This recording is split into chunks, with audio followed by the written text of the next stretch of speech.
আসসালামু আলাইকুম। আপনারা কেমন আছেন? আশা করি ভালো আছেন। আমি আল্লাহর রহমতে আপনাদের দোয়ায় ভালো আছি। আমার মন চায় কি খাই জাল জাল কিছু খাইতে। এখন আমি লয়ে এসেছি এই জায়গায় এই যে শুটকি ভর্তা বানাবো। শুটকি ভর্তা কিভাবে বানায়, কি কি পদ্ধতিতে বানাইলে মজা হয়, এই মজাটাই আমি এবার আজকে দেখাবো। আমি এই জায়গায় দিয়ে দিছি কয়েকটা রসুন, দিয়ে দিছি কয়েকটা পেঁয়াজ কুচি, তারপরে দিয়ে দিছি কয়েকটা শুকনো মরিচ, তারপরে কয়েকটা কাঁচা মরিচ দিলাম, দিয়ে দিছি। দিয়ে পরে এটা একটু ভাজা ভাজা করবো। সবকিছু একসাথে দিয়ে আমার সুন্দর করে এটা ভাজা ভাজা ভাজা ভাজা করে নেবো। ভাজা ভাজা করে পরে আমি এই যে আমার এটা ভাজা ভাজা হয়ে গেছে, সবকিছু সুন্দর করে মিলে গেছে, এটা ভাজা ভাজা করে নিয়েছি। এখন উঠাই নেবো। এটা ভাজা ভাজা করে উঠাই দিলাম। আমি এই জায়গায় শুটকিটা এখন একটু ভাজা ভাজা করে নেবো। শুটকিটা তো একটু ভাজা লাগবো, নাহলে তো একটু উল্টায় ফুলটায় ভাজা নেবো শুটকিটা। আর শুটকিও ভাজা আমি নিয়ে লাইছি। এই যে শুটকিটা সুন্দর হয়ে গেছে ভাজা। এটা এখন আমি আয় পড়ছি শিলপাটা নিয়ে। শিলপাটার মধ্যে সব কিছু বাইটা নিব।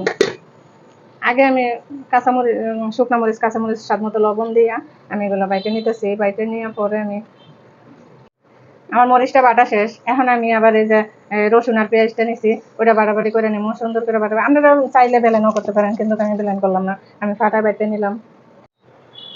সব শেষে আমি দিয়া দিলাম এই যে বাঁশপাতা শুটকি। এগুলো বলে বাঁশপাতা শুটকি। শুটকি আবার বাঁশপাতা হয় কোনোদিন?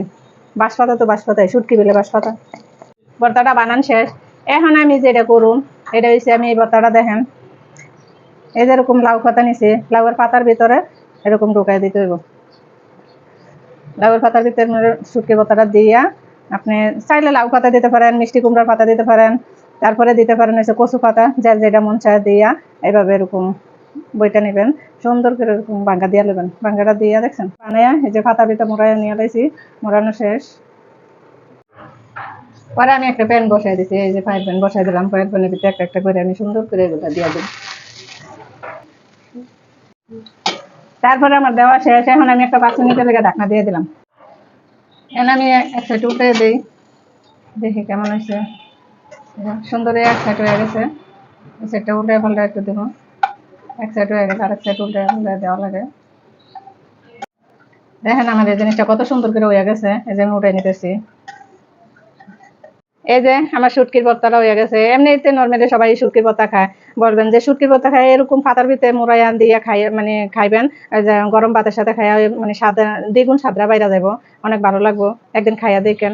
আর ভিডিওটা ভালো লাগলে লাইক কমেন্ট শেয়ার করে দিবেন। আল্লাহ হাফেজ।